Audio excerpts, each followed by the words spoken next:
हर दिन की तरह मैं सुबह 8 बजे मैं चाय पीने के लिए अपने हॉस्टल से बाहर जाने के लिए निकला। मैं जैसे ही चाय की दुकान वाले के पास पहुंचा, देखा चाय वाला वहाँ पे नहीं। शायद देर से पहुंचने के कारण वो चाय वाला वहाँ से जा चुका था। मेरे पास हॉस्टल से लौट जाने के अलावा कोई और ऑप्शन नहीं था। फिर सोचा मैंने आगे की ओर जाकर नाश्ता ही कर लिया जाए। और जोर की भूख लगी थी। मैं आगे की होटल की ओर जा रहा था, तभी मेरी नजर फुटपाथ पर बैठे दो बच्चों पर पड़ी।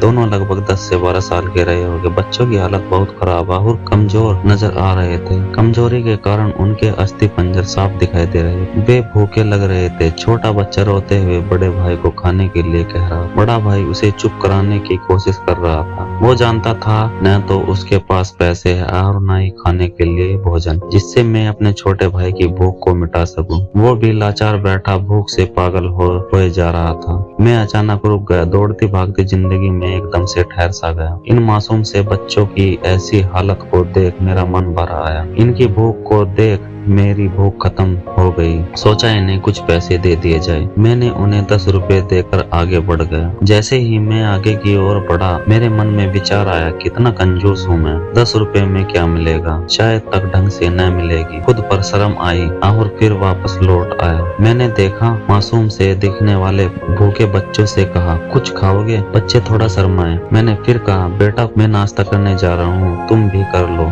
वे दोनों भूख के कारण तैयार हो गए। उनके कपड़े गंदे होने और ऐसी हालत में देखकर होटल वाले ने डांट दिया और भगाने लगा। मैंने कहा, भाई साहब उन्हें जो खाना है वो उन्हें दो, पैसे मैं दूंगा। मेरी बातें सुन होटल वाले ने आश्चर्य से मेरी ओर देख। उसकी आंखों में उसके बर्ताव के लिए शर्म साफ दिखाई दी। बच्चों ने नाश्ते में मिठाई व लस्सी मांगी। सेल्फ सर्विस के कारण मैंने नाश्ता बच्चों को लेकर दिया। बच्चे जब खाने लगे, उनके चेहरे की खुशी देख मेरे चेहरे पे स्माइल आ गई। उस वक्त हमें दुनिया की काफी अच्छी स्माइल आ रही थी। उन दो मासूम बच्चों को देख अपना बचपना याद आ गया। होटल से निकलने के बाद मैंने बच्चों को कहा, बेटा जो पैसे दिए हैं उसमें 2 रुपए का शैम्पू लेकर हैंडपंप के पास नहा लेना और फिर दोपहर शाम का खाना पास के मंदिर में चलने वाले लंगर में खा लेना। और मैं नाश्ते के पैसे देकर फिर अपनी दौड़ती दिनचर्या की ओर बढ़ निकला। होटल के आसपास के लोग बड़े सम्मान के साथ मुझे देख रहे थे। होटल वाले के शब्द आधार